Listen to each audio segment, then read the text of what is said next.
Hello, my dear students and parents. நான் Justice from Chem solutions NEET academy Trichy. இன்னைக்கு நான் meet பண்ணக்கூடிய person யாருன்னா மிஸ்டர் அஸ்வின் கார்த்திக். இவர் பாத்தீங்க அப்படின்னா இப்போ முடிஞ்ச நீட் 2025 எக்ஸாம்ல பாத்தீங்க அப்படின்னா 720க்கு 601 எடுத்திருக்காரு. 601 அப்படின்றது சர்வசாதாரண விஷயம் கிடையாது. இப்ப இருந்த இந்த ப்ரெஷர் சுச்சுவேஷன்ல ஒரு டஃப்பான கொஸ்டின் பேப்பர்ல 601 எடுக்கிறது அப்படின்றது ஈஸியான விஷயம் கிடையாது. அது 601 எடுத்திருக்காரு. அது மட்டும் இல்லாம டிஸ்ட்ரிக்ட் ஃபர்ஸ்ட் வாங்கியிருக்காரு. மிகப்பெரிய விஷயம், கிரேட் அச்சீவ்மெண்ட். மெயினா சொல்ல போனா எக்ஸாம் ஹால்ல ப்ரெஷர் செம்மையா ஹேண்டில் பண்ணியிருக்காரு. உனக்கு கெம் சொல்யூஷன்ஸ் மூலமா அந்த கிஃப்ட் நான் ப்ரெசென்ட் பண்றேன். சரியா? வாழ்த்துக்கள். இப்ப இந்த எக்ஸாம் இந்த ப்ரெஷர் சுச்சுவேஷன்ல நீங்க பயங்கரமா ஹேண்டில் பண்ணியிருக்காரு. இல்லைன்னா இந்த மார்க் எடுத்திருக்க முடியாது. சரியா? நல்ல ஸ்கோர், அருமையான ஒரு ஸ்கோர். பார்க்கும்போது தெரியும் டிஸ்ட்ரிக்ட் ஃபர்ஸ்ட் வந்திருக்க. உன்னோட செல்ஃப் இன்ட்ரோடக்ஷன் பத்தி சொல்லு. நான் ஃபேமிலில இருந்து ஆரம்பிக்கிறேன். ஸோ எங்க நேட்டிவ் திண்டுக்கல். ஸோ பேரண்ட்ஸ் அப்பா திண்டுக்கல்ல தான் இருந்தாங்க. ஸோ ட்ரிச்சி நான் ஃபர்ஸ்ட் ஸ்டாண்டர்ட் படிக்கும்போது வந்தோம். ஃபர்ஸ்ட்ல இருந்து 12th வரைக்குமே கமலானிகேதன் தான். கமலானிகேதன் ஸ்கூல். 7th வரைக்கும் நான் அவ்வளோலாம் படிக்க மாட்டேன். அப்படியா? ஃபன் பண்ணிட்டு ஜாலியா இருப்ப ஃப்ரெண்ட்ஸோட. சூப்பர். அது ரொம்ப முக்கியம் இல்லையா, ஃபன் பண்றது லைஃப்ல? 7th தான் ஃபர்ஸ்ட் டைம் படிக்க ஆரம்பிச்சேன். அப்பா அம்மா 2 பேருமே டாக்டர்ஸ். அம்மா நியூரோலஜிஸ்ட், அப்பா பேத்தாலஜிஸ்ட். கண்டிப்பா அம்மாவை பத்தி எனக்கு நல்லாவே தெரியும். யூடியூப்ல அம்மாவோட வீடியோஸ் நான் நிறைய அவங்களோட ஃபேன். நான் சொல்ல போனா அந்த அளவுக்கு ஸ்பீச் எக்ஸலண்டா பண்ணுவாங்க. ரியலி சொல்றேன், செம்ம ஸ்பீச் பண்ணுவாங்க. அவங்க கேட்கறதுக்கு அவ்வளவு சூப்பரா இருக்கும், ஃபேண்டாஸ்டிக்கா இருக்கும். ரெண்டுமே மிகச்சிறந்த மருத்துவர்கள் 2 பேருமே. காலேஜ் படிக்கும்போது நான் அவங்கள பார்த்தா டாக்டர் ஆகணும்னு ஃபர்ஸ்ட் முடிவு பண்ணேன். ஸோ வேற அப்பா அம்மா, வேற ஃபேமிலி மெம்பர்ஸ், வேற அக்கா இருக்காங்க எனக்கு. அக்கா இப்போ கரண்டா சைக்காலஜி 3rd இயர் படிக்கிறா. அவங்களும் டாக்டர் சைக்காட்ரிஸ்ட். அருமையான கோர்ஸ். இப்ப இந்த காலகட்டத்துக்கு தேவையான ஒரு கோர்ஸ் இது, சைக்காட்ரிஸ்ட். அருமை. அப்புறம் வீட்டுல பாட்டி தாத்தா இருக்காங்க, ஃபுல் சப்போர்ட் கொடுத்தாங்க. பாட்டியும் தாத்தாவும். பாட்டியும் சான்ஸே இல்லை, பயங்கர சப்போர்ட். கூடவே வருவாங்க, கூடவே இருப்பாங்க. அருமையான ஒரு சப்போர்ட். இப்ப 7th ஸ்டாண்டர்ட் தான் இந்த எய்ம் வந்தது. சரி, ஓகே. இப்ப இந்த 7th ஸ்டாண்டர்ட் முடிஞ்சதுக்கு அப்புறம் சரி டாக்டர் ஆகணும்ன்ற ஒரு எய்ம் எப்படி வந்தது? திடீர்னு 7th ஸ்டாண்டர்ட்ல அது ஏன் வந்தது, எப்படி வந்தது? அது வரைக்கும் முன்னாடி நான் சோல்ஜர் ஆனும், ஆர்மி மேன் ஆனும் சொல்லி. அப்படியா? வாவ். அப்பா நீ ஏன் ஆர்மி டாக்டர் ஆகுது அப்படின்னாங்க. ஓ, அப்படி ஒரு சூப்பர். ஆமா, அது சூப்பர். அப்படிலாம் இருக்கா அப்படின்னு சொல்லிட்டு இது பண்ணும்போது ஒரு தடவை அம்மா கூட நான் ஹாஸ்பிட்டல் போயிருந்தேன். அப்போ அம்மா ஒருத்தவங்களுக்கு கியூர் பண்ணும்போது அவங்க ரொம்ப தேங்க்யூ அப்படின்னு நல்லா சொல்லிட்டு போனாங்க. ஸோ இது மாதிரி பண்ணா நமக்கும் நல்லா இருக்கும். அப்போதான் டிசைட் பண்ணேன், சார் டாக்டர் ஆகலாம் அப்படின்னு. ஃபவுண்டேஷன் படிச்சியா இந்த நீட் எக்ஸாமுக்கு? இந்த 6th இருந்து 10th வரையும் ஃபவுண்டேஷன் படிச்சியா? இல்ல, நீட் ஃபவுண்டேஷன் அதெல்லாம் எதுவும் படிக்கல. அதெல்லாம் ஜாலியா தான் இருந்திருக்கேன். நான் சொல்ல போனா அந்த நீட் எக்ஸாமுக்குலாம் ஃபவுண்டேஷன்லாம் தேவையே கிடையாது. 11th 12th 2 வருஷம் சிபிஎஸ்இ சிலபஸை உட்காந்து நீட்டா பண்ணோம்னாவே போதும். ஃபவுண்டேஷன் கோர்ஸுங்கிறது தேவையே கிடையாது. கரெக்டா நீ ஃபவுண்டேஷன் பண்ணாம பண்ணிருக்க, நல்ல விஷயம். தேவையே இல்லை. நான் ஸ்டூடெண்ட்ஸ் அண்ட் பேரண்ட்ஸ், இந்த நீட் எக்ஸாமுக்கு ப்ரிப்பேர் பண்றவங்க ஸ்டூடெண்ட்ஸை போட்டு 6th ஸ்டாண்டர்ட்ல இருந்து 10th ஸ்டாண்டர்ட் வரையும் ஃபவுண்டேஷன் படிக்க வைக்கிறேன்னு சொல்லி அவங்கள ஸ்ட்ரெஸ் பண்ணாதீங்க. அவங்க ஜாலியா விடுங்க. நீங்க நீட் எக்ஸாம் படிக்கணுமா, ஜேஇ எக்ஸாம் படிக்கணுமா, ஏன் ஐஐடி அட்வான்ஸ் படிக்கணுமா, 11th 12th ஸ்டார்ட் பண்ணுங்க. 10th வரைக்கும் ஜாலியா படிக்க விடுங்க. ஆனா சிபிஎஸ்இ சிலபஸ் படிச்சா கொஞ்சம் ஈஸியா இருக்கும், பெட்டர். நான் ஸ்டார்டிங்ல கூட இவ்வளவு சீரியஸா நீட் லைட்டா படிச்சா போதும் அப்படின்னு நினைச்சிட்டு இருந்தேன். ஸோ அடுத்து அங்க டெஸ்ட் வைக்கும் போது ஃபர்ஸ்ட் 501 510 அது மாதிரிதான் வந்துச்சு. லைட்டா தான் படிச்சேன். சும்மா 1 hour படிச்சுட்டு போய் எக்ஸாம் முன்னாடி நான் நைட் படிச்சு பார்த்தேன். அப்ப 2 years கமலானிகேதன்ல படிச்சேன். ஃபர்ஸ்ட் எக்ஸாம் ஒரு நாள் நைட் ப்ரிப்பரேஷன் பண்ணி பார்த்தேன். அது செட் ஆகல. ஸோ ஃபர்ஸ்ட் எக்ஸாம்னா இது ஃபர்ஸ்ட் மாடல் எக்ஸாம். அந்த ஃபர்ஸ்ட் 11th 12th 720க்கு வைப்பாங்கல்ல. ஆமா, வீக்லி டெஸ்ட். அது சும்மா ஒரு நாள் நைட் படிச்சுட்டு ஒரு சாப்டர் வச்சாங்க. ஒரே சாப்டர் எல்லாருமே ஒரு chapter, physics chemistry biology. So set ஆகல. ஸோ ப்ரொசீஜர் மாத்தணும்னு நான் டெய்லி படிக்க ஆரம்பிச்சேன். ஏன்னா இது எய்ம் வச்சாச்சு. ஆம்பிஷனோட இருக்கும்போது நம்ம ஹார்ட் ஒர்க் பண்ணாதான் வர முடியும். ஏன்னா உன்னோட ஹார்ட் ஒர்க் நான் பார்த்திருக்கேன், வேற லெவல்ல இருக்கும். சான்ஸே இல்லை. பயங்கர சின்சியரா படிச்சுட்டு இருந்தேன்.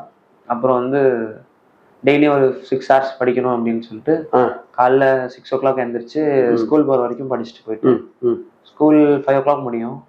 6 o'clockல இருந்து நைட் ஒரு 12 o'clock வரைக்கும் படிப்பேன். நடுவில் சின்ன சின்ன இதெல்லாம் இருக்கும், சாப்பிட்றது, பேசுறது, நடக்கிறது. ஸோ அதெல்லாம் பார்த்தா ஒரு நாளைக்கு 6 hours படித்தேன் 11th ஒரு நாளைக்கு. School very good.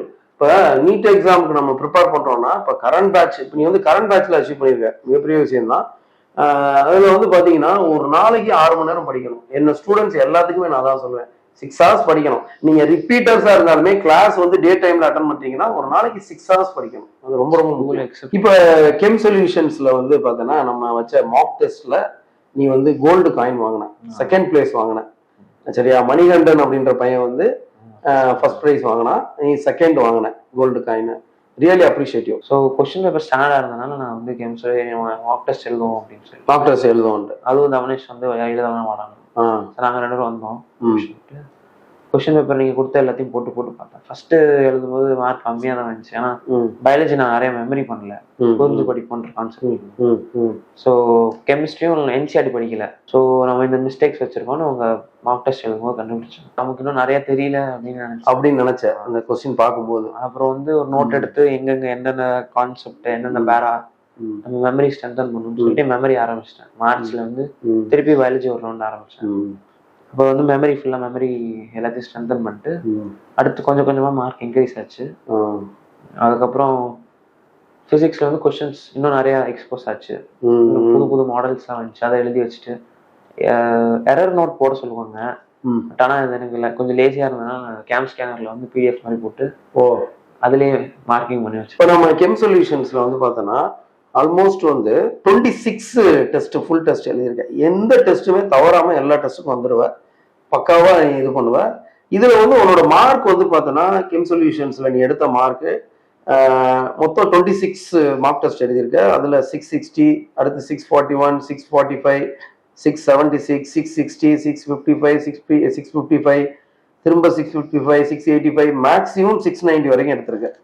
இதுல மினிமம் மார்க்கே வந்து பார்த்தோன்னா நீ கெம்ல எடுத்த மினிமம் மார்க் வந்து பார்த்தோன்னா 641. இதுல வந்து பார்த்தோன்னா உன்னோட ஆவரேஜ் வந்து பார்த்தோன்னா 664, பக்கா ஆவரேஜ் மெயின்டைன் பண்ணியிருக்க. ஸோ இந்த ஆவரேஜ் தான் உன்னோட இந்த நீட் எக்ஸாம்ல இந்த டிஸ்ட்ரிக்ட் ஃபர்ஸ்ட் எடுக்கிறதுக்கு கண்டிப்பா வந்து ரொம்ப ரொம்ப ஹெல்ப்ஃபுல்லா இருக்கும். ஏன்னா ஒரு ஸ்டூடெண்ட் வந்து நல்லா பண்ணணும்னா ஆவரேஜ் வந்து ரொம்ப ரொம்ப முக்கியம். ஸோ அருமையா மெயின்டைன் பண்ணியிருக்க. இதுல நீ கெமிஸ்ட்ரியோட ஆவரேஜ் பார்த்தோன்னா உனக்கு வந்து 163 மெயின்டைன் பண்ணியிருக்க. ஆவரேஜ் எல்லா மார்க்கையும் சேர்த்து 163 உன்னோட ஆவரேஜா இருந்திருக்கு. அது மாதிரி பிசிக்ஸ்ல 167, பாட்னில 170 எடுத்திருக்க, சுவாலஜில வந்து பார்த்தோன்னா 163 எடுத்திருக்க. சரியா? ஸோ இது வந்து கண்டிப்பா இந்த 26 டெஸ்ட் உனக்கு ரொம்ப யூஸ்ஃபுல்லா இருந்திருக்கும். இந்த 26 டெஸ்ட் எழுதிட்டு இந்த டவுட் கிளாரிபிகேஷன் உனக்கு எப்படி இருந்துச்சு? நம்ம அதுல இந்த டவுட்ஸ் நம்ம வந்து கேட்போம் இல்லையா, எக்ஸாம் முடிச்சுட்டு அது டவுட்ஸ் கேட்கறது, அந்த என்சிஆர்டி எப்படி படிக்கிறதுன்னு சொல்லுவோம்ல நாங்க. ஸோ அந்த இதெல்லாம் உனக்கு எப்படி யூஸ்ஃபுல்லா இருந்துச்சு? ஸோ டெஸ்ட் வந்து எழுதி முடிச்சோடனே OMR டக்குன்னு ஸ்கேன் ஆயிடும். ஆமா, உடனே மார்க். அவங்க வந்து என்னென்ன கொஸ்டின் தப்புன்னு பபிள் பண்ணிட்டு என்ன கான்செப்டும் கொஸ்டின் பேப்பர் வச்சு பார்ப்பேன். ஸோ நம்ம சில்லி மிஸ்டேக்னா விட்டுட்டு கான்செப்ட்னா வந்து கேட்பேன். கெமிஸ்ட்ரி வந்து அந்த ஆர்கானிக் கெமிஸ்ட்ரி பேராகிராஃப்லாம் காமிச்சிங்க, நான் பார்த்ததே இல்லை. அதெல்லாம் தெரியாம வச்சுதான் தேவையில்ல விட்டுட்டேன். ஸோ அதுவும் முக்கியம்னு பார்த்தேன் அப்பதான். ஸோ அதுக்கப்புறம் அந்த பாக்ஸ்லாம் கிளியர் பண்ணிட்டு விக்னேஷ் சாரும் வந்து கொடுத்தாரு. புதுசா இருந்தாங்க, கொஞ்சம் புது கான்செப்ட்லாம் இருந்தாங்க. பிசிக்ஸ் சாரும் நல்லா டக்கு டக்குன்னு ரெஸ்பாண்ட் பண்ணுவாங்க. பாட்னி சாரும் இன்ஸ்டன்டா டவுட்னா கிளாரிஃபை பண்ணிடுவாங்க. பரவாயில்ல. Okay okay. ஸோ அப்போ இங்க வந்து கெம்ல வந்தது உனக்கு இம்ப்ரெஸ் பண்ணியிருக்கு பல விஷயங்கள். ஸோ இது எந்த அளவுக்கு இம்ப்ரெஸ் பண்ணியிருக்கு ஒன்று அப்படின்றதுல என்னோட கொஸ்டின் என்னன்னா, உன்னோட கசின் சிஸ்டரை வந்து இங்க நம்ம கெம்ல வந்து ஜாயின் பண்ணி விட்டுருக்க இந்த வருஷம். ஆக்சுவலா உன்னோட மார்க் வந்து 601 வர்றதுக்கு இது எங்களோட கெம் வந்து கண்டிப்பா ஒரு உனக்கு வந்து யூஸ்ஃபுல்லா இருந்திருக்குன்னு நினைக்கிறியா? மைண்ட் செட் கொடுக்கறது கரெக்ட். நான் வந்து ஸ்கூல்ல கொஞ்சம் நிறைய மார்க் வாங்குவேன். அது கொஸ்டின் எல்லாம் தெரிஞ்ச மாதிரியே இருக்கும். இங்க வந்து எழுதும் போது நிறைய கொஸ்டின் தெரியும், நிறைய படிக்கணும், நிறைய கத்துக்கணும். அந்த ஃபீலிங் தான் இந்த மெயின் நீட் எக்ஸாம்லயும் என்னடா கொஸ்டின் தெரியாம போதேன்னு இருக்கும். ஸோ இது மாதிரி நம்ம ஏதாவது நிறைய தடவை பார்த்துருக்கோமே, பார்த்தலாம் எழுதலாம் அப்படின்னு சொல்லி அந்த மைண்ட் செட் வந்து இந்த எக்ஸாம் எழுதும்போது கிடைச்சிச்சு. அதான் அந்த ப்ரெஷர் ஹேண்ட்லிங் சொன்னீங்கல்ல, அது ப்ரெஷர் ஆகலைன்னா அந்த மைண்ட் செட் ஏற்கனவே அந்த மாதிரி ஃபீல் பண்ணியிருக்கேன் எக்ஸாம். அதே ஃபீலிங் கிடைச்சனால எனக்கு அங்கே ஒன்றும் புதுசா தெரியல. பிசிக்ஸ் சார் நம்ம மன்சூர் சார், அவரு டவுட்ஸ் எல்லாம் எப்படி உனக்கு கிளியர் பண்ணாரு? அவரோட எடுத்த கொஸ்டின்ஸ் எல்லாம் எப்படி இருந்தது? பேசிக்கலி ஒரு ஜாலி டைப், நல்லா ஜாலியா ஃப்ரெண்ட்லியா பேசுவாரு. கொஸ்டின்ஸ் எல்லாம் சூப்பரா இருந்துச்சு. மார்க் கம்மியா ஏன்டா மார்க் கம்மியாச்சுன்னு கேட்பாரு. ஸோ டக்குன்னு டவுட் அவரும் சொல்லி கொடுத்துருவாரு. புது மெத்தட்லாம் நல்லா புதுசா இருக்கும், சூப்பரா ஸ்டெப் பை ஸ்டெப் கிளாரிட்டியா இருக்கும். சூப்பரா கிளியர் பண்ணுவாங்க. இப்போ உன்னோட கசின் சிஸ்டர் இங்க வந்து விட்டுருக்க, ஸோ என்ன ரீசன்? அவங்க ஆக்சுவலா எங்க இருக்காங்க, என்ன ரீசன்? அவங்க வந்து ஈரோடு சைடு. அவங்க வந்து கேட்டாங்க, நான் நீ ஆகாஷ்ல படிச்ச, சீக்கிரஸ்ல படிச்ச, கெம்ல படிச்ச, எதுல சேர்க்கலாம் அப்படின்னு. ஸோ நான் ஃபர்ஸ்ட் சொன்னது வந்து நீங்க கெம்ல சேருங்க. அவங்க வந்து நடத்துனாங்கன்னா அடுத்த நாள் இது டெஸ்ட் வச்சிருவாங்க. அது எங்கேயும் பண்றது, ஆகாஷையும் பண்ணல, சீக்கிரஸையும் பண்ணல. அடுத்த நாளே டெஸ்ட் வைக்கிற யாரும். ஸோ அடுத்த நாளே டெஸ்ட் வைக்கிறதுனால அன்னைக்கு நைட்டு போய் படிக்கணும்னு தோணும். படிச்சுட்டு கிளாரிஃபை ஆனா அந்த இது கொஞ்சம் கொஞ்சமா தானே, ஸ்டெப் பை ஸ்டெப்பா தானே கிளியர் ஆகும். கொஞ்சம் கொஞ்சமா படிச்சா லெசனை நல்லா தரவா படிச்சுட்டு திருப்பி எழுதுனா ஈஸியா இருக்கும். அந்த மெத்தட் பிடிச்சிருந்தது. சொன்னீங்க ஒரு தடவை, அந்த அட்மின் மேம் சொன்னாங்க இந்த மாதிரி வைப்போம் அப்படின்னு. ஏன்னா அவங்க வந்து ஈரோட்ல இருக்காங்க, ரொம்ப டிஸ்டன்ஸ். அவங்க ஈரோட்ல இருக்கும்போது அவங்க பக்கத்துலதான் பார்க்க பார்ப்பாங்க. நிறைய இன்ஸ்டியூட் இருக்கு. இப்போ நீட் எக்ஸாம் பொறுத்தவரை ஏகப்பட்ட இன்ஸ்டியூட் இருக்கு. பட் நம்ம மேல ஒரு மிகப்பெரிய ஒரு இது வச்சு நீ வந்து அவங்கள வந்து அனுப்பிச்சிருந்த, அதுக்கு வந்து உனக்கு ரொம்ப தேங்க்ஸ் சொல்லணும், சரியா? அது மாதிரி இந்த இயர் வந்து உன்னோட சிஸ்டரை கண்டிப்பா கவர்மெண்ட் மெடிக்கல் காலேஜ் வாங்கி கொடுக்க வேண்டியது எங்களோட பொறுப்பு. ஸோ அதற்கான எஃபர்ட் வந்து நாங்க பயங்கரமா பண்ணுவோம். ஏன்னா நம்பி நீ வந்து சேர்த்துருக்க, சரியா? ஸோ அதுக்கான எஃபர்ட் வந்து நம்ம கொடுத்து கண்டிப்பா கொண்டுட்டு வருவோன்ற நம்பிக்கை இருக்கு. ஸோ அதே மாதிரி வந்து நம்ம டீச்சிங் பத்தி அவங்கள்ட்ட என்ன சொன்னேன், நம்ம டீச்சிங் பத்தி சூப்பரா இருக்கும்னு சொன்னேன். பிசிக்ஸ் எல்லாம் எக்ஸ்பிளைன் பண்ணும்போது தெரிஞ்சிச்சு சூப்பரா நடத்துவாங்க அப்படின்னு. ஸோ ஆர்கானிக்கும் நீங்க என்சிஆர்டி கவர் பண்றதுனால நல்லா இருக்கும். எங்கேயும் கவர் பண்ணல நான் என்சிஆர்டி. கெமிஸ்ட்ரியும் பக்கா, பிசிக்ஸும் பக்கா, பயாலஜியும் சூப்பரா நடத்துவாங்க. பாட்னி சார்லாம் நல்லா நடத்துவாரு. பாயிண்ட் பை பாயிண்டா ஒரு பேராகிராஃப்னா அப்படியே பாயிண்டா எழுதி போட்டு சொல்லிட்டு, இது அன்னைக்கு கொஸ்டின் எக்ஸ்பிளைன் பண்ணும்போதே பாயிண்டா தான் சொன்னாரு. அந்த மெமரி பாயிண்ட்ஸ் எல்லாம் கரெக்டா சொன்னாரு. ஸோ அதை டிக் பாக்ஸ் பண்ணாலே படிச்சிடலாம் பயாலஜி. ஓகே, மெமரி தான் பயாலஜி. இங்க வந்து கத்துக்கிட்ட ஃபுல்லா மெமரி பேஸ்ட். Okay okay. கெம்ல வந்து படிச்சாலும் உனக்கு ஒரு மிகப்பெரிய ஒரு நல்ல ஒரு கான்ஃபிடன்ஸ் கிடைச்சிருக்கு. ஓகே, ரொம்ப ஹாப்பி. உன்னோட மார்க் வந்து இந்த டிஸ்ட்ரிக்ட் லெவல்ல வர்றதுக்கு நம்ம ஒரு பாட்டா இருந்திருக்கோம் அப்படின்றது ரொம்ப ரொம்ப சந்தோஷமா இருக்கு. Okay, good. இப்போ வந்து ஓகே, இப்போ நம்ம படிச்சுட்ட, எல்லாம் பண்ணிட்ட, நம்ம எக்ஸாம்லாம் முடிச்சதுக்கு அப்புறம் ஃபேர்வெல் டேன்னு ஒன்று வச்சிருந்தோம். சோ அது உன்னை எந்த அளவுக்கு இம்ப்ரெஸ் பண்ணுச்சு, நீ எப்படி ஃபீல் பண்ண, அதை பத்தி சொல்லு. ஆக்சுவலா நீங்க லாஸ்ட் எக்ஸாம் சொல்லியிருந்தீங்க, நான் கிளம்பலான்னு வெளியே வந்தேன். ஸோ மேம் வந்து ஒரு செலிப்ரேஷன் இருக்கு உட்கார்றா. என்னடா செலிப்ரேஷன் பண்ண போறாங்க, நானும் உட்காந்துருந்தேன். எல்லா இடத்துலயும் வந்து டீச்சர்ஸ் வந்து இது மாதிரி பிளஸ் பண்ணிட்டு கிளம்புறதானே, சரி நானும் உட்காந்துருந்தேன்.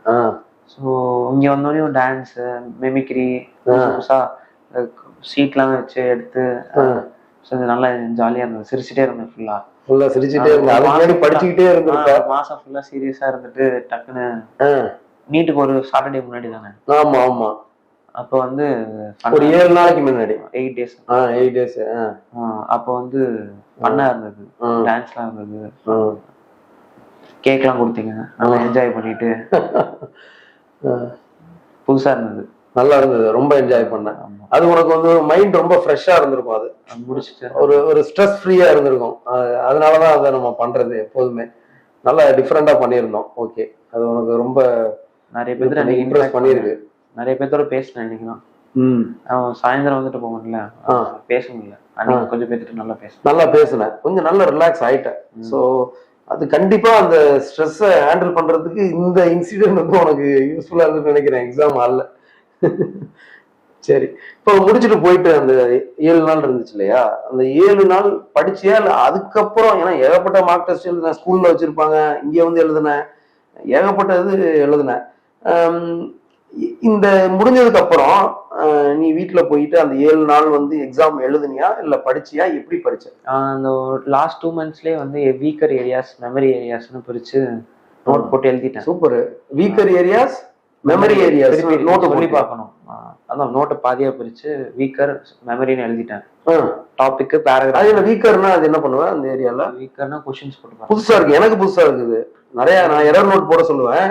எரர் நோட் போட்டு என்ன மிஸ்டேக் பண்ணிருக்கீங்க அதெல்லாம் எழுதுங்க அப்படிலாம் சொல்லுவேன். இது டிஃப்ரெண்டா இருக்கு, இது கண்டிப்பா ஸ்டூடெண்ட்ஸ்க்கு யூஸ்ஃபுல்லா இருக்கும்.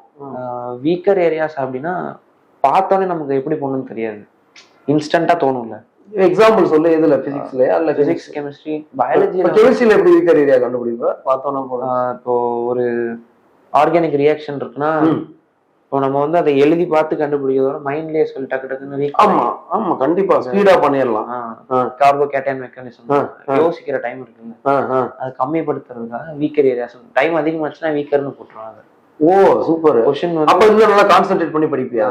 30 செகண்ட்ஸ் மேல ஆச்சுன்னா அதை வீக்கர்னு போட்டு அது மாதிரி வீக்கர் ஏரியாஸ்னு எல்லாத்துக்கும் பிரிச்சியா? பிரிச்சேன். சான்ஸே இல்ல. அதுக்கு டைம் ஒதுக்கணுமே. அதான் 2 மாசம் இருந்ததுங்க. ஒரு டெஸ்ட் முடிச்சோன்னு எழுதிடுறேன். சரி, அது எழுதி வச்சிருந்தேன் முன்னாடியே, வீக்கர் ஏரியா ஸ்ட்ராங்கர் ஏரியான்னு. அப்ப வீக்கர் ஏரியா சொல்லுங்க. சின்ன சின்ன பேரா தானே, சின்ன சின்ன ஒரு 30 மினிட்ஸ் வீடியோ யூடியூப்லயே கிடைக்கும். அது மாதிரி பார்த்தனால வீக்கர் ஏரியாஸ் எழுதிட்டேன். மெமரினா அந்த P block, D block, F block, பயாலஜில animal kingdom, plant kingdom, morphology, families. பிசிக்ஸ்ல வந்து இந்த theory based banking of road, levelling of road something அதெல்லாம் இருக்கும். அப்புறம் அந்த மாடர்ன் பிசிக்ஸ் அந்த மாதிரி ஏரியாஸ்லாம் லாஸ்ட் மினிட்ல படிச்சேன். என்சிஆர்டி படிச்சேன் பிசிக்ஸ்க்கு. கெமிஸ்ட்ரிக்கு வந்து இந்த இது ரிவைஸ் பண்ணேன், பி பிளாக். நீட்டா அன்னைக்கு காலையில பி பிளாக் தான் படிச்சுட்டு போனேன்.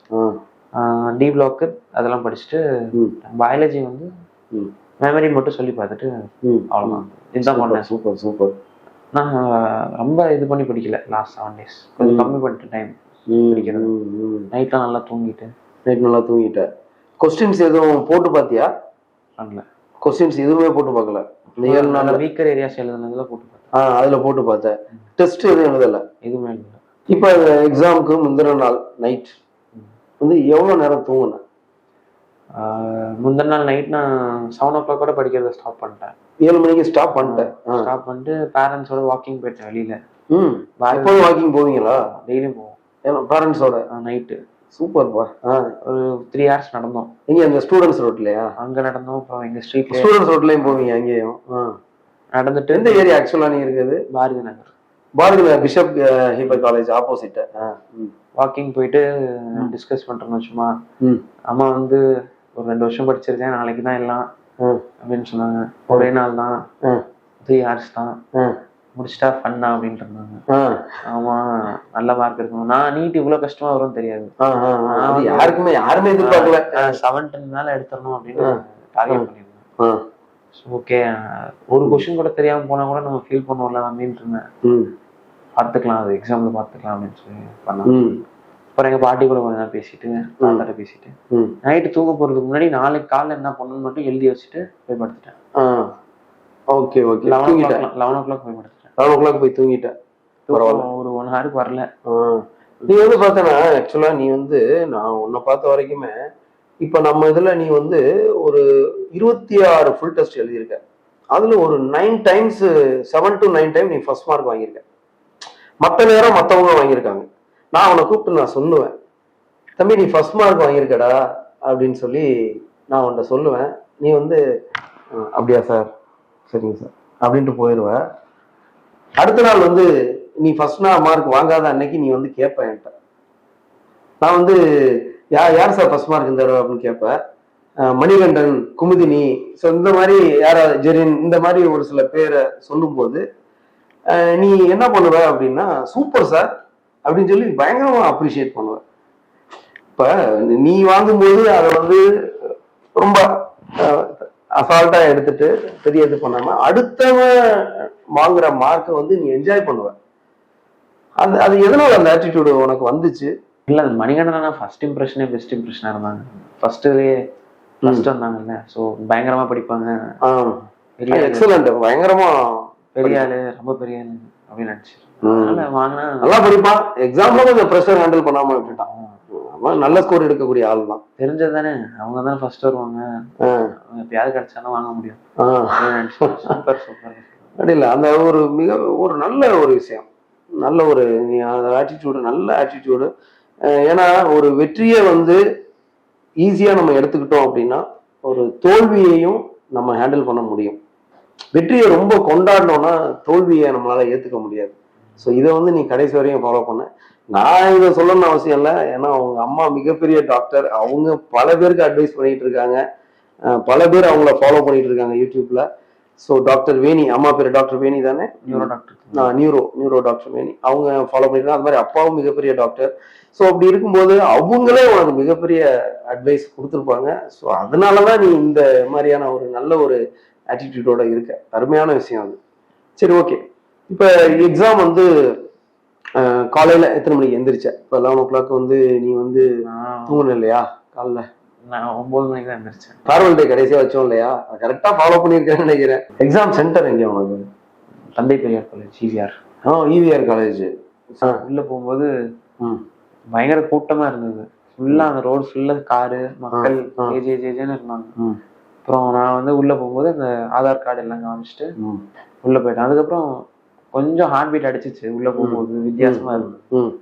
ஸோ அந்த செக்கிங் ப்ராசஸ்லாம் முடிச்சுட்டு நார்மல் ஆயிடுச்சு. உள்ள போயிட்டு உட்காந்துட்டேன். உட்காந்துட்டு கண்ணை மூடிட்டு மெடிடேஷன் பண்ணிருந்தேன். ரிலாக்ஸ் பண்ணுவோம். மெடிடேஷன் பண்ணுவேன் எப்போதுமே, அம்மா சொல்லி கொடுத்துருக்காங்க. எப்போதும் நான் 2 minutes பண்ணுவேன். 2 minutes மத்தியானம் பண்ணியிருக்கேன் மெடிடேஷன். அப்ப அந்த அதாவது ப்ரெஷர் சுச்சுவேஷன் வரும்போது மெடிடேஷன் பண்ணிக்குவேன். காம் பண்ண. சூப்பர். அது எப்படி காம்னு சொல்லுவியா இல்ல அதுக்குன்னு ஒரு சில விஷயங்கள் சொல்லி எதுவுமே யோசிக்காம உட்காந்துருந்தா அதுவே ஸ்டாப் ஆயிடும் ஸ்லோவா. எதுவுமே யோசிக்காம அமைதியா இருக்கணும். எவ்வளவு நேரம்? மைண்டுக்குள்ள சர்க்கிள் வரைஞ்சிட்டே இருந்தா அப்படியே ஸ்லோ ஆயிடும். எவ்வளவு நேரம்? எனக்கு 2 minutes ஆகும். 2 minutes ஆகும், ரிலாக்ஸ் ஆயிடுவேன். சூப்பர். இது வந்து கண்டிப்பா நிறைய ஸ்டூடெண்ட்ஸ்க்கு யூஸ்ஃபுல்லா இருக்கும். மெடிடேஷன்ங்கிறது ரொம்ப ரொம்ப இந்த நீட்டுக்கு ப்ரிப்பேர் பண்ணக்கூடிய ஸ்டூடெண்ட்ஸுக்கு இந்த ப்ரெஷர் சுச்சுவேஷன்ல மெடிடேஷன் ரொம்ப ரொம்ப முக்கியம். சூப்பரா ப்ரெஷர் ஹேண்டில் பண்ணியிருக்கேன். சரி, ஓகே. கொஸ்டின் பேப்பர் எத்தனை மணிக்கு கொடுத்தாங்க? இந்த OMR ஃபில் பண்றதெல்லாம் கொஸ்டின் பேப்பர் கொடுத்ததுக்கு அப்புறம் OMR ஃபில் பண்ண விட்டாங்களா இல்ல அதுக்கு முன்னாடியே? கொஸ்டின் பேப்பர்ல ஏதோ கேட்டிருந்தாங்க, அதெல்லாம் வந்து சீல் ஓபன் பண்ற மாதிரி ஃபில் பண்ணிட்டோம். OMRம் 2 o'clock முன்னாடி ஃபில் பண்ணிட்டோம். 2 o'clock முன்னாடி OMR ஃபில் பண்ணிட்டீங்க. ஸோ நிறைய எக்ஸாம் ஹால்ல என்ன பண்ணியிருக்காங்கன்னா 2 o'clock அப்புறம் தான் OMR ஃபில் பண்ண விட்டுருக்காங்க. 2:20க்கு தான் கொஸ்டினே அவங்க வந்து எக்ஸாமே பண்ண ஆரம்பிச்சிருக்காங்க. நம்ம ஸ்டூடெண்ட்ஸ் நிறைய பேர் அந்த மாதிரி மாட்டிக்கிட்டாங்க. நிறைய காலேஜஸ் ரொம்ப டிஸ்டர்ப் பண்ணிருப்பாங்க. உண்மையில இன்விஜிலேட்டர் வந்து பார்த்தோன்னா நிறைய எக்ஸாம் ஹால்ல என்ன பண்ணிட்டாங்க அப்படின்னா 2 o'clock தான் அப்புறம் தான் வந்து OMR ஃபில் பண்ண விட்டுருக்காங்க. சைன் வாங்குறது எல்லாமே ஸ்டூடெண்ட்ஸை ரொம்ப டிஸ்டர்ப் பண்ணி நம்ம ஸ்டூடெண்ட்ஸே நிறைய பேர் 2:20க்கு தான் எக்ஸாம் எழுதியிருக்காங்க. கண்டிப்பா நான் இன்விஜிலேட்டருக்கு தேங்க் பண்ணி தான் ஆகணும் இந்த இடத்துல. ஏன்னா வந்து கரெக்டா 2 o'clock கொஸ்டின் போட ஆரம்பிச்சுட்டேன். சரி, ஓகே. எடுத்தோன்னு என்ன பண்ணேன்? கொஸ்டின் பேப்பர் வந்தோடனே சீல் ஓபன் பண்ணும்போது சூப்பரா இருந்துச்சு ஃபீலிங். ஒரு மாதிரி நல்லா அந்த ஓபன் பண்ணிட்டு ஓபன் பண்ணோடனே பிசிக்ஸ் பார்த்தேன். சும்மா இப்படி பண்ணி பார்த்தேன். ஏதோ வித்தியாசமான கொஸ்டின்ஸ்லாம் இருந்தது பிசிக்ஸ்ல. பார்த்தோன்னா தெரிஞ்சிருச்சு உனக்கு வித்தியாசமா இருக்கு. நீ வித்தியாசமா இருக்குன்னு இங்க என்ன பண்ணுவ? நம்ம வைக்கிற டெஸ்ட்ல எல்லாம் அதெல்லாம் பார்க்க மாட்டேன். சும்மா டைரக்டா பிசிக்ஸ் ஆரம்பிச்சிருவேன். எடுத்தோட பிசிக்ஸ் தான் ஆரம்பிச்சிருவேன். நம்ம வைக்கிற டெஸ்ட்ல டஃப் கொஸ்டின்ஸ் எல்லாம் இருந்ததா? இருந்தது. டஃப் இருந்தது, ரொம்ப இருக்காது. கொஞ்ச நேரம் யோசிக்க முடியலன்னா விட்டுருவேன், டக்குன்னு விட்டுருவேன். அடுத்தது இங்கேயுமே எப்போதுமே. ஆனா இங்கெல்லாம் இந்த ரிவ்யூ பண்ண மாட்டேன். எப்படி கொஸ்டின் பேப்பர் இருக்கு அன்னைக்கு வந்து ஓகே நீட்டு பேப்பர் புதுசா இருக்குமேன்னு பார்த்தேன். அப்ப வந்து பிசிக்ஸ்ல எனக்கு தெரிஞ்ச 6 கொஸ்டின் ஏதோ வித்தியாசமா இருக்க மாதிரியே. ஃபர்ஸ்ட் 6 கொஸ்டின் அப்படி இது பண்ணிட்டு இருக்கும்போது பேஜ திருப்பும் போது பாத்துட்டேன் வித்தியாசமா ஒரு 6 கொஸ்டின் வித்தியாசமா இருந்துச்சு. பேராகிராஃபா தான் இருந்துச்சு இல்ல பிசிக்ஸ் கொஸ்டின். அப்படி ஆக்சுவலா கேட்க கூடாது, அட்வான்ஸ்ல தான் கேட்கணும். இல்லைன்னா 2 hours டைம் கொடுக்கணும். பிசிக்ஸ் மட்டும் பண்ணேன். டிராப் மாட்டிக்க கூடாதுன்னு சொல்லிட்டு பயாலஜி போயிட்டேன். பயாலஜி போயிட்டு ஃபாஸ்ட் பண்ண ஆரம்பிச்சிட்டேன். ஓகே நமக்கு டைம் நிறைய தேவைப்படும் அப்படின்னு. பயாலஜி என்னதான் ஸ்பீடா போட்டாலும் எனக்கு 1 hour 10 minutes ஆயிடுச்சு. ரீசெக் வரப்போ எடுத்தோட பிசிக்ஸ் வந்து பார்த்துட்டு ஒரு கொஸ்டின் கூட போடல, போயிட்டேன். ஒண்ணு கூட போடல. அதுலதான் ஆரம்பிக்கிறதா. ஆனா இங்க வைக்கிற மார்க் டெஸ்ட் நம்ம வச்ச எல்லா டெஸ்ட்லயுமே பிசிக்ஸ் தான். ஸோ பயாலஜி ஆரம்பிச்சேன். பயாலஜி 1 hour 10 minutes முடிஞ்சிச்சு. ஒரு 10 கொஸ்டின் விட்டுருந்தேன் டவுட்டா இருக்கே அப்படின்னு. அப்புறம் கெமிஸ்ட்ரி வந்துட்டேன். கெமிஸ்ட்ரியில 15 கொஸ்டின்ஸ் விட்டு வச்சிருந்தேன். டக்குன்னு போறேன். பயாலஜி 1 hour 15 minutes போட்டியா? 10 minutes. 1 hour 10 minutes ஆயிடுச்சு. பயாலஜி 1 hour 10 minutes போட்டேன். 40 minutesல கெமிஸ்ட்ரி பார்ட்ல வந்து 15 கொஸ்டின் விட்டுட்டு மத்ததெல்லாம் போட்டேன். 30 கொஸ்டின்ஸ் போட்டேன் 40 minutesல. கெமிஸ்ட்ரியில 15 கொஸ்டின் விட்டுருந்தேன். போட்டுட்டு எத்தனை போடலாம் அப்படின்னு 30 தான் போட்டிருந்தேன். எவ்வளவு நிமிஷத்துல? கொஞ்சம் ஃபாஸ்டாவே போட்டேன். டைம் கரெக்டா சொல்ல முடியும். 30 கொஸ்டின் ஃபாஸ்டாவே போட்டேன். கவனமா போட்டேன். நல்லா தெரிஞ்சதா இருந்துச்சு. தெரிஞ்சது மட்டும் தான் போட்டேன். பார்த்தோன்னே 15 உனக்கு லென்த்தியா இருந்த மாதிரி இருந்துச்சா? பார்த்தோன்னே தெரிஞ்ச கொஸ்டின் மட்டும் ஃபர்ஸ்ட் போட்டேன். மற்றதெல்லாம் விட்டுட்டேன். படிக்க கூட இல்லை. சரி வித்தியாசமா இருக்கு விட்டுலாம். அப்புறம் பிசிக்ஸ் வேகமா போட்டேன். தெரிஞ்சது மட்டும் போட்டேன். அப்புறம் ஃபைனலா திருப்பி 1 hour 4 o'clock ஸ்டாப் பண்ணிட்டேன் எல்லாத்தையும். கொஞ்சம் ஃபாஸ்டா பண்ணேன். அப்பயும் கொஞ்சம் இதாக தான் இருந்தது. 1 hourல வந்து நிறைய மார்க் ஸ்கோர் பண்ணணும்னு என்ன பண்ணிட்டேன், பிசிக்ஸ் பயாலஜி எல்லா கொஸ்டின் அட்டன் பண்ணிட்டேன். ஒரு ரெண்டு கொஸ்டின் மட்டும் டவுட்ல போட்டேன். கடைசியில் 6 கொஸ்டின்ஸ் 7 கொஸ்டின்ஸ் தப்பு ஆயிடுச்சு. 2 கொஸ்டின் டவுட்ல போட்டேன். மற்றது எப்படி கொஸ்டின் தெரியல, ஒரு கான்செப்ட்லாம் மிஸ் ஆயிடுச்சு. அப்புறம் கெமிஸ்ட்ரி வந்து பயாலஜி முடிச்சுட்டு பிசிக்ஸ் இது கெமிஸ்ட்ரி பண்ணேன். 15 படிச்சு பார்க்கும்போது தெரிஞ்சிருச்சு. ஒரு சில கொஸ்டின்ஸ் மட்டும் டவுட்டா. அதெல்லாம் எப்போ பண்ண? பிசிக்ஸ் பண்ணிட்டு அதுக்கப்புறம் பண்ணியா? பயாலஜி முடிச்சுட்டு வந்து பண்ணேன். கடைசி 3rd ரவுண்ட்ல தெரிஞ்சது மட்டும் ஃபர்ஸ்ட் ரவுண்ட். அதாவது ஃபர்ஸ்ட் வந்து நீ பயாலஜி பண்ண, அதுல கொஞ்சம் விட்டுருந்தியா? அதுல 10 கொஸ்டின் விட்டுருந்தேன். 10 கொஸ்டின் விட்டுருந்த. அடுத்து வந்து என்ன பண்ண? கெமிஸ்ட்ரி பண்ணேன். கெமிஸ்ட்ரி பண்ணி அதுல வந்து ஸ்பீடா 30 பண்ணிட்ட, 15 விட்டுருந்த. 3rd ரவுண்டு பயாலஜி தான் போனேன். 3rd இது பிசிக்ஸ் பண்ணிட்டு தான் கடைசியா. பிசிக்ஸ் எத்தனை பண்ண? பிசிக்ஸ் அப்ப எவ்வளவு பண்ண ஞாபகம் இல்ல. வந்து நான் கவுண்ட் பண்ணிட்டு தான். பிசிக்ஸ்ல 120 வாங்கியிருந்தேன். Excellent. 120 is very good score. Tough சுச்சுவேஷன்ல 120ங்கிறது வெரி குட் ஸ்கோர். இந்த மாதிரி மணிகண்டன் 110 வாங்கியிருந்தோம் பிசிக்ஸ்ல. கொஞ்சம் ப்ரெஷர் ஹேண்டில் பண்ணல, வேற ஒன்றும் இல்லை, பரவாயில்ல. இந்த 100க்கு மேல நம்ம ஸ்டூடெண்ட்ல நீயும் மணிகண்டன் 2 பேரும் வாங்கியிருந்தீங்க. மற்ற 2 ஸ்டூடெண்ட் 90, 93, 80 ஸோ இந்த மாதிரி வாங்கியிருந்தாங்க. பிசிக்ஸோட டஃப்னஸ் தான் ஓவரால் அந்த நீட் பேப்பரை டிசைட் பண்ணது. யாருமே எதிர்பார்க்கல. அது பரவாயில்ல, நீ நல்லா ப்ரெஷர் ஹேண்டில் பண்ணியிருக்க. அப்போ பிசிக்ஸ்ல பண்ணிட்டு அதை ஃபுல்லா பண்ணிட்ட? ஃபுல்லாலாம் பண்ணல, தெரிஞ்சது மட்டும் தான் அதிகம் போட்டேன். தெரிஞ்சதெல்லாம் பண்ணேன். எல்லாத்துலயுமே தெரிஞ்சது மட்டும் தான் போட்டேன். ஃபாஸ்டா போட்டேன், எல்லாத்தையும் ஃபாஸ்டா போட்டேன். அடுத்து வந்து பயாலஜி எல்லா கொஸ்டின் அட்டன் பண்ணிட்டு கெமிஸ்ட்ரி வந்து திருப்பி படிச்சு பார்த்தேன் 15. அதுல தெரிஞ்சிருச்சு. திரும்ப படிச்சு பார்த்து தெரிஞ்சிருச்சு. நல்லா ரொம்ப பதஷ்டப்படாம பண்ணியிருக்க. அதாவது பாருங்க, அதாவது பயாலஜி பண்ற, அதுல பாதி விடுற, கெமிஸ்ட்ரி பண்ற, அதுல பாதி விடுற, பிசிக்ஸா போய் பண்ற, இதெல்லாம் திரும்ப வந்து அப்படியே பதஷ்டம் இல்லாம ஹேண்டில் பண்ணிருக்க. சூப்பரா ஹேண்டில் பண்ணிருக்க. ஒரே பயம் தான், ஓஎம்ஆர் தப்பா ஷேட் பண்ணிட்டு போறோம்னு மட்டும் தான் இருந்தது. அந்த பயம் மட்டும், அதை மட்டும் பார்த்து கரெக்டா பண்ணேன். மத்தபடி நல்ல மத்தபடி ஒழுங்கா பண்ணிட்டேன். அந்த ஃபீலிங் ஸ்பீடா பண்ணும்போது தெரியல எனக்கு. அதுக்கப்புறம் படிச்சு பார்த்துட்டு போட்டேன். 5 கொஸ்டின் அப்பயும் விட்டேன். கெமிஸ்ட்ரியில 156 வாங்கியிருந்தேன். Very good score. டஃப் சிச்சுவேஷன்ல கெமிஸ்ட்ரி வெரி குட் ஸ்கோர். 156 நல்ல ஸ்கோர். அதான் அப்புறம் 15ல 10 போட்டுட்டேன். 5 மட்டும் வச்சிருந்தேன். அப்புறம் இங்க பிசிக்ஸ் வந்து பார்த்தேன். 10 கொஸ்டின்ஸ் வந்து டைம் ஆயிடும் வேணாம்னு சொல்லி 10 விட்டுட்டேன். அந்த எல்லாத்தையுமே கரெக்ட் போட்டுட்டேன். 10 கொஸ்டின்ஸ் விட்டுருந்தேன். ஸோ 140 தான் அட்டன் பண்ணிட்டு வந்தேன் பிசிக்ஸை. கெமிஸ்ட்ரி வந்து ஒரு நம்பர் ஆஃப் ஸ்ட்ரக்சரல் கேட்டிருந்தாங்க. Structural and stereo cyclic ethers. அது போட முடியல. 10 வரும். அது போட்டு பார்த்து இந்த கைரல் கார்பன் எல்லாம் பார்த்து கண்டுபிடிக்கணும். இன்னொரு ஸ்ட்ரக்சரல் அண்ட் ஸ்டீரியோ கேட்டிருந்தாங்க தெரியுமா? அது வந்து ஏற்கனவே கொஸ்டின் நம்ம இங்க அசால்ட்டா கேட்டிருக்கோம். கேட்டனால அப்ப அதே கொஸ்டின் தான். அது அப்படியே கேட்ட கொஸ்டின். இது வந்து சைக்கிளிக் ஈத்தர்னால அது கொஞ்சம் கன்ஃபியூஷன் ஆயிடுச்சு. ஆமா, நேரம் எடுக்கும் அதுக்கு. அதனால வேணாம்னு சொல்லிட்டு அதை மட்டும் விட்டுட்டேன். அதை அட்டன் பண்ணல. மற்றபடி மற்ற நாள்லயும் அட்டன் பண்ணிட்டேன். தெரிஞ்சது எத்தனை கொஸ்டின் தெரிஞ்சது? மொத்தமா 44 அட்டன் பண்ணேன். 44 அட்டன் பண்ணது கான்பிடென்டா பண்ணியா இல்ல 1 or 2 கொஸ்டின் ஏஆர்பி அந்த மாதிரி எதுவும் போட்டியா? 3 கொஸ்டின் ஏஆர்பி. அது வந்துச்சா மார்க்? ஏஆர்பின்னு போட்டது வரல, நெகட்டிவ் போயிடுச்சு. 1 மட்டும் தான் வந்துச்சு. 1 வந்துச்சு. நல்ல விஷயம் இல்ல. 1 வந்துச்சுன்னா 4 மார்க் கிடைச்சிருச்சு. 2 மார்க் தானே போயிருக்கு. இதை பண்ணணும். அதாவது ஸ்டூடெண்ட்ஸ் என்ன பண்ணணும்னா, நல்லா படிக்கக்கூடிய ஸ்டூடெண்ட்ஸ் நல்லா ப்ரிப்பேர் பண்ணியிருக்காங்க அப்படின்னா, ஒரு 40 கொஸ்டின்ஸ் தெரியுதுன்னா அடுத்த 5 கொஸ்டின் ஏ அண்ட் பியா இருக்கு அப்படின்றப்ப 5ஐயுமே அட்டன் பண்ணலாம். போனா 5 மார்க் தானே போகுது. வந்துச்சுன்னா 20 மார்க்ல அதுல 2 கிளிக் ஆனாலும் மார்க் ஏற்றி விடுது இல்ல. ஸோ இதுலலாம் ரொம்ப பிரில்லியண்டா கரெக்டா திங்க் பண்ணணும். நீ பக்காவா பண்ணிருக்க. சரி, எக்ஸாம் முடிச்சுட்டு வெளியில வர்றப்ப யாரை பார்த்த ஃபர்ஸ்ட்? யாரை வெயிட் பண்ணாங்களா? அம்மா அப்பா எல்லாம்? அம்மா தான் ஃபர்ஸ்ட் பார்த்தேன். அம்மாவா? நான் வந்து கீழே தரையை ஃபேஸ் பண்ணிட்டு நடந்து வந்துட்டு இருக்கேன். ஓகே, நம்ம பெர்ஃபார்மன்ஸ் அவ்வளவா கொடுக்கல. நமக்கு மட்டும்தான் கஷ்டமா, அந்த டவுட் மட்டும் இருந்தது. ஒருவேளை எனக்கு தான் அது கஷ்டமா இருந்தது. நான் எல்லாம் படிக்காம போயிட்டோமோன்னு நினைச்சேன். முடிச்சுட்டு வரும்போது நான் என்ன எக்ஸ்பெக்ட் பண்ணேன்னா 590 வரும், 600 பார்டர் வந்துரும்னு நினைச்சேன். அதான் முடிச்சுட்டு வரும்போது தாட் இருந்தது. அம்மாட்ட வந்து மம்மி 676 தான் அட்டன் பண்ணியிருந்தேன் டோட்டலாவே, அவ்வளவுதான் வரும், அதோட கம்மியா தான் கண்டிப்பா வரும். ஸோ நான் நம்ம எக்ஸ்பெக்ட் பண்ணதெல்லாம் வராதுன்னு சொன்னேன். வந்துட்டு கார்ல ஏறிட்டு போகும்போது ஃபீல் பண்ணாத விடு அப்படின்னு சொல்லிட்டு டவுனேஷ்க்கு ஃபோன் அடிச்சேன். எப்படி இருந்தது?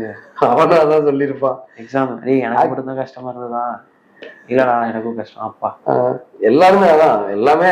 அதாவது நீட் 2024ல எக்ஸாம் முடிச்சுட்டு எல்லாரும் சிரிச்சுட்டே வந்தாங்க. செம்மையா சிரிச்சுட்டு வந்தவங்களுக்கு எல்லாம் சீட்டு கிடைக்கல.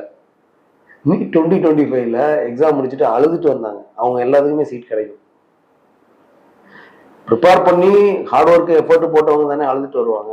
அவங்க தானே ஃபீல் பண்ணுவாங்க. அவங்க எல்லாத்துக்குமே சீட் கிடைச்சது. ஏன்னா இங்க ரேங்க் தான் முக்கியம். ஸோ மார்க் வந்து பேப்பரை பொறுத்து எல்லாருக்கும் டஃப்னா நம்ம வந்து சூப்பரா ப்ரிப்பேர் பண்ணியிருக்கோம், செம்மையா படிச்சிருக்கோம், பயங்கர ப்ரிப்பரேஷன்னா நம்ம அங்க டாப்பா தான் இருப்போம். அதுல எந்த டவுட்டுமே இல்லை. நம்ம ப்ரிப்பரேஷன் சூப்பரா இருக்குன்னா நம்ம எக்ஸலண்டா தான் இருப்போம். அதுல எந்த டவுட்டுமே இல்லை. யார் வந்தானா நம்ம ஆல் இண்டியா ரேங்க் 1 எடுக்க கூட வாய்ப்பு உண்டு. அதே மாதிரி எல்லாரும் படிச்சுட்டு வர்றாங்கன்னா அப்படி ப்ரிப்பேர் பண்ண நமக்கே டஃப்பா இருக்குன்னா அப்போ வரக்கூடிய எல்லாத்துக்கும் டஃப்பா தான் இருக்கும். சரி, ஓகே. அப்புறம் அம்மா என்ன சொன்னாங்க? அம்மா வந்து முடிஞ்சிடுச்சு, முடிஞ்சதை பத்தி பேசி ஒன்றும் பிரச்சனை இல்லை. ஒன்றும் நல்ல ஒரு விஷயம். எப்பொழுதுமே வந்து பாஸ்ட் இஸ் பாஸ்ட். அதை பத்தி யோசிச்சோம்னா நம்ம ஸ்ட்ரெஸ் தான். முடிஞ்ச விஷயத்த எதையும் யோசிக்கவே கூடாது. யோசிச்சோம்னா மிகப்பெரிய ஸ்ட்ரெஸ்ல கொண்டு போய் விட்டுரும். நீ கொஸ்டின் பேப்பரை விட்டு நீ போய் ஃபன் பண்ணு, ஆன்சர் கீழே எதுவும் போடாத, யார் கேட்டாலும் பார்க்கலன்னு சொல்லிடு. பார்க்கல, உண்மையிலேயே சூட்கேஸ்ல வச்சுட்டு நல்ல விஷயம் தான். 20 டேஸ்க்கு பார்க்கல. 20 டேஸ் ஃபர்ஸ்ட் 20 டேஸ் நீ எதுவுமே செக் பண்ணல? பார்க்கவே இல்லை, மார்க் எதுவும் பார்க்கல. அப்புறம் ஃப்ரெண்ட்ஸ் எல்லாம் வந்துட்டு ஃபுட்பால், மூவிஸ், படம் அப்படின்னு டைம் போயிட்டு. டூர்லாம் போனியா? நிறைய இடத்துக்கு போனேன். நிறைய இடத்துக்கு டூர் போய் என்ஜாய் பண்ணிட்டு அதுக்கப்புறம் ரிசல்ட் வந்ததுக்கு அப்புறம் அதுமே ஆன்சர் கீ OMR ரெஸ்பான்ஸ் வந்ததுக்கு அப்புறம் போய் செக் பண்ணியா இல்ல அதுக்கு முன்னாடியே செக் பண்ணியா? அதுக்கு கொஞ்ச நாளைக்கு முன்னாடியே PDF அனுப்பிச்சிருந்தாங்க, ஆன்சர் கீ PDF. சொன்னேன், பார்த்தேன். பிசிக்ஸ்ல வந்து 4 தப்பு மாதிரி தான் இருந்த மாதிரி தான். அதை வச்சு ஹாப்பியா இருந்தேன். பிசிக்ஸ் நல்லா பண்ணிட்டோம் போதும் அப்படின்னு. OMR வந்தாலும் போட்டு பார்த்தேன், 606 வந்துச்சு. அப்புறம் வந்து இந்த ஒரு கொஸ்டின் ஏதோ கான்ட்ரவர்சி என்கிட்ட சொல்லும் போது 606 சொன்னேன். அது ஒரு கொஸ்டின் வந்து கண்டிப்பா கரெக்டா தான் இருக்கும்னு நினைச்சேன். இந்த pollen grain, developing pollen grain, NCERT pollen grain தான் இருந்தது. ஸோ கண்டிப்பா அது மார்க் கொடுத்துருவாங்கன்னு 606 சொன்னேன். ஆனால் கொடுக்கல. அப்போ 601 வந்துச்சு உனக்கு ஃபைனலா. ரிசல்ட் வந்தோன்னே எப்படி இருந்துச்சு உனக்கு? ரிசல்ட் யார் பார்த்தீங்க? எங்க ரிசல்ட் வந்து நானும் அக்காவும் வீட்டில் இருந்தோம். அக்கா நான் பேசிட்டு இருந்தேன். அப்படி ரிசல்ட்ஸ் அவுட் லிங்க் அனுப்பிச்சு விட்டுருந்தாங்க யாரும். ஓகே. அதுக்கப்புறம் ரிசல்ட் பார்த்தோன்னு உனக்கு எப்படி இருந்துச்சு அந்த மூமெண்ட்? ரிசல்ட் பார்த்த அந்த மூமெண்ட் எப்படி இருந்துச்சு? 601 வந்திருக்கு, ஹாப்பியா இருந்தேன். ஏன்னா நிறைய பேர் 600 எடுக்கலன்னு தெரிஞ்சிருச்சு. ரேங்க் பார்த்துருப்பேன். Rank okay. எவ்வளவு ரேங்க் நீ? 1322. 1322. அதாவது all India rank. Category rank ஜெனரல்ல வந்து 775. செம்ம. அதுதான் ஆல் இண்டியா ரேங்க் 775னா தமிழ்நாடு ரேங்க் நீ 100க்குள்ள வர வாய்ப்பு இருக்கு. அதுதான் ஹாப்பியா இருந்தது. எனக்கு சின்னதா ஃபீல் பண்ணேன். ஒரு நான் 3 செல்லி மிஸ்டேக் பண்ணியிருந்தேன். அதை மட்டும் கரெக்டா போட்டிருந்தா 1000க்குள்ள ஆல் இண்டியா ரேங்கிங். அப்போ வந்து நம்ம தமிழ்நாட்டுல வந்து பார்த்தோன்னா 600 எடுத்தவங்க 100க்குள்ள தான் எடுப்பாங்க. நம்ம ஆல்ரெடி யூடியூப்ல வீடியோ போட்டிருந்தோம், பக்காவா ஒரு எக்ஸ்பிளனேஷன். அந்த வீடியோ பார்த்தியா நீ? ஒரு இது போட்டு ஒரு டேட்டா போட்டு பழைய இதை எடுத்து ரொம்ப நேரம் எக்ஸ்பிளனேஷன் பண்ணி 100 கீழே தான் இருப்பாங்க 600க்கு மேல அப்படின்னு சொல்லி கட் ஆஃப் இவ்வளவு வரும் அப்படின்னு சொல்லி ஒரு எக்ஸ்பிளனேஷன் கொடுத்துருந்தோம். பரவாயில்ல, அது ஓரளவுக்கு அது கரெக்டா அமைஞ்சிருக்கு. ஏன்னா அந்த கொஸ்டின் பேப்பர் நம்ம பசங்க கோச்சிங் பயங்கரமா கொடுத்தோம், நம்ம பசங்க எடுத்த மார்க்கு. அப்ப நம்ம பசங்களை தாண்டி வெளியில என்ன எடுத்துட்டு போறாங்க? நம்ம கொடுத்த கோச்சிங் பயங்கரமான கோச்சிங். அப்படின்றப்ப நம்ம எக்ஸ்பெக்ட் பண்ற மார்க் நிறையா. அப்ப நம்ம பசங்களே கம்மியா எடுக்கும்போது, இவ்வளவு கோச்சிங் கொடுத்து நம்ம பசங்களே கம்மியா இருக்கும்போது வெளியில கம்மியா தான் வரும்.